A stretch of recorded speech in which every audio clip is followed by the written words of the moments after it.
बंड्या, अरे बंड्या, स्नेहा कुठे दिसत नाही?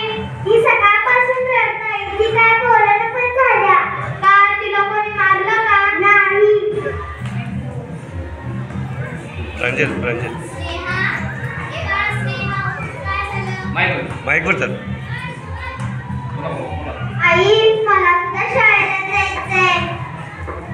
शेजारच्या बबलीनं बाथरूममध्ये प्रवेश घेतला. मला सुद्धा शाळेला जायचंय. रड नको, तुझ्या आपण बाबांना समजावू.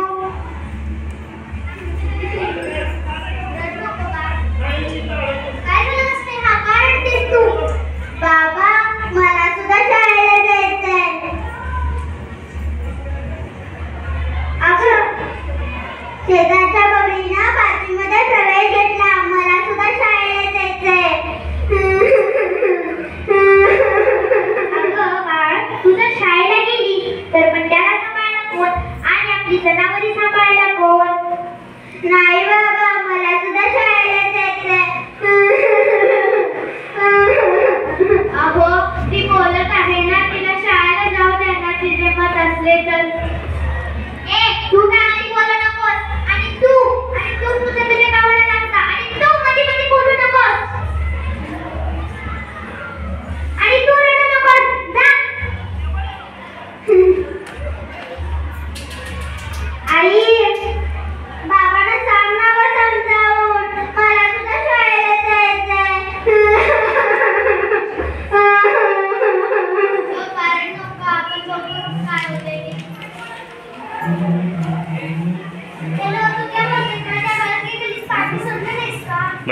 नाही. सखा, अरे सखा,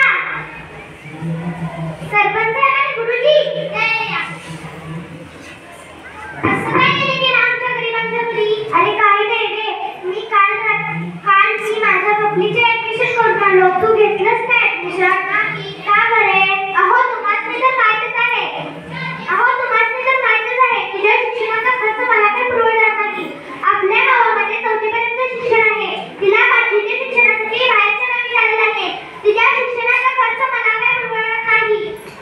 काही झालं तरी तू स्नेहाला पुढे शाळेत पाठव. कायद्याप्रमाणे मुलीला शिक्षण दिलेच पाहिजे. तुझी कोणतीही अडचण असली तरी आपण ती सोडवू, पण स्नेहाला पुढे शाळेत पाठव. तू बंडूला 5वीत घालणारच ना, मग मुलगी बाबतच असं देत का? अहो, ती शिकून काय करणार आहे? शेवटी तू आणि मुलंच. अहो सकाराम, कसला आला खर्च? हो, महाराष्ट्र सरकारने मुलींना 500 सोन मोफत केले आहे व 5वीपर्यंतचे शिक्षण सुद्धा मोफत केले आहे. एवढेच काय तर मुलींना दुपारचे जेवण, पाठ्यपुस्तके, गणवेश हे सुद्धा मोफत केले आहे. मग कसला आला खर्च? अहो सकाराम, मुलींना उपस्थिती भत्ता सुद्धा दिला जातो. अहो सकाराम, तुम्हाला माहिती आहे का? शेजारच्या दामरानांची मुलगी जिल्हाधिकारी झाली व आमच्या केशवकाकांची मुलगी डॉक्टर झाली. अनेक मुली डॉक्टर, इंजिनियर, वकील, शास्त्रज्ञ होत आहेत. त्यांच्या आई वडिलांनी जर तुझ्याचा असा विचार केला असता तर त्या डॉक्टर इंजिनियर झाल्यास त्या का सांगा. तुम्ही तुमच्या बंधूला शाळेत पाठवणार ना, स्नेहाला का नाही? मुली सुद्धा आता काही कमी नाही. मुली पुरुषांच्या खांद्याला लावून काम करतात. मुलगा जरी वंशाचा दिवा असला तरी मुलगी वंशाची पंथी आहे असा भेदाभेद करू नका. तुम्ही तुमच्या मुलीला शाळेत